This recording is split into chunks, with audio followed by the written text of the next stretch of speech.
2-3 ദിവസമായിട്ട് നമ്മൾ news paper വായിക്കുമ്പോൾ കണ്ണിൽ വെള്ളം നിറയാതെ നമുക്ക് ആ ന്യൂസ് വായിച്ച് തീർക്കാനായിട്ട് പറ്റില്ല. പലപ്പോഴും നമ്മൾ സ്കിപ്പ് ചെയ്തു പോകും. കാരണം ചിന്തിക്കുന്നതിലപ്പുറമാണ് നമ്മൾ വയനാട് എന്ന് ഫേസ് ചെയ്തുകൊണ്ടിരിക്കുന്നത്. ഇവിടെ UAE ന്യൂസ് പേപ്പർ വായിച്ചപ്പോൾ അതിലൊരു ആൾ പറയുകയുണ്ടായി, അയാളുടെ ഫാമിലി ഇവിടെയുള്ളതാണ്. അപ്പോൾ എല്ലാ ദിവസവും ലിസ്റ്റിൽ നോക്കും, അവിടെ റീഹാബിലിറ്റേഷൻ സെൻ്ററിൽ അവിടെ ഇവിടെയൊക്കെ ഉള്ളവരുടെ ലിസ്റ്റ് സർക്കുലേറ്റ് ചെയ്യുന്നുണ്ട് അത്രേ. അതിൽ നോക്കും കുടുംബത്തിൽ നിന്നുള്ളവർ ആരെങ്കിലും ജീവിച്ചിരിപ്പുണ്ടോ എന്ന്. നമ്മളെല്ലാവരും അവർക്ക് വേണ്ടി കൈകോർക്കുമ്പോൾ വസ്ത്രമായും പാർപ്പിടമായും ഭക്ഷണമായും എല്ലാ ബേസിക് നീഡ്സിനും വേണ്ടി നമ്മൾ ഒത്തിരി പേര് അവർക്ക് വേണ്ടി കഷ്ടപ്പെടുമോ? നമ്മൾക്ക് എനിക്കൊന്നും എത്തിപ്പെടാൻ പോലും പറ്റില്ല. എത്രയോ പേരല്ലേ നമ്മൾക്ക് എത്തിപ്പെടാൻ പറ്റാത്ത ഒരവസ്ഥയിൽ. എന്നാൽ ഇതൊക്കെ ഉണ്ടായാലും ഒരു തിരിച്ചു വരാനുള്ളൊരു മാനസികാവസ്ഥ, വേണ്ടപ്പെട്ടവരെല്ലാവരും നഷ്ടപ്പെട്ട്, അതുപോലെ കിടക്കാൻ ഒരു വീട് പോലും ഇല്ല, മുന്നിലേക്ക് നോക്കുമ്പോൾ യാതൊന്നും ഇല്ലാത്തൊരവസ്ഥ. അങ്ങനെ ഒരു അവസ്ഥയിൽ ജീവിതം മുന്നോട്ട് പോയേ മതിയാവൂ. അതിനുവേണ്ടി നമ്മളുടെ പ്രാർത്ഥന മാത്രമേ, എന്നെ പോലെയുള്ളവർക്ക് ആകെ ചെയ്യാൻ കഴിയുന്നത് പ്രാർത്ഥനയാണ്. പ്രാർത്ഥനയുടെ ശക്തി എന്ന് പറയുന്നത് അത് പലപ്പോഴും മനുഷ്യന്മാർ പുച്ഛിച്ചു തള്ളുന്ന ഒരു കാര്യമാണ്. പക്ഷെ നമ്മളെല്ലാവരും ഒരുമിച്ച് ഒരുമയോടെ നിന്ന് പ്രാർത്ഥിച്ചു കഴിഞ്ഞാൽ അവരവരുടെ ജീവിതത്തിലേക്ക് തിരിച്ചു വരും.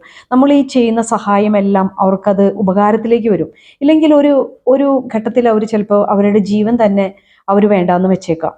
ഒറ്റപ്പെട്ടവരും ആരോരുമില്ല എന്ന് വിചാരിക്കുന്ന ആ കൂട്ടത്തിലുള്ള എല്ലാവർക്കും വേണ്ടി എല്ലാവരെയും പ്രാർത്ഥനയിൽ ഓർക്കാണ് ജീവിതത്തിലേക്ക് തിരിച്ചു വരാനായിട്ട്, അവർക്കൊരു പ്രതീക്ഷ ഉണ്ടാവാനായിട്ട്.